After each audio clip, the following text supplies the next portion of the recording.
දැන් ඇති. දැන් මේ මං අහන අන්තිම ප්‍රශ්න තුන. මේ ප්‍රශ්න තුනට උත්තර දෙනවා බලන්න. දන්න කෙනෙක් නැගිටලා.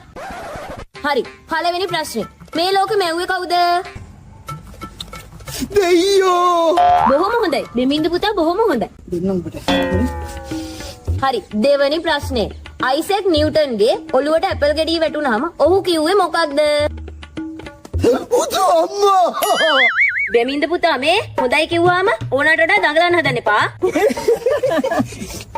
නවත්තනවල ඔක්කොම. හරි. මේ තමයි තුන්වෙනි ප්‍රශ්නේ. ඒ කියන්නේ අවසාන ප්‍රශ්නේ.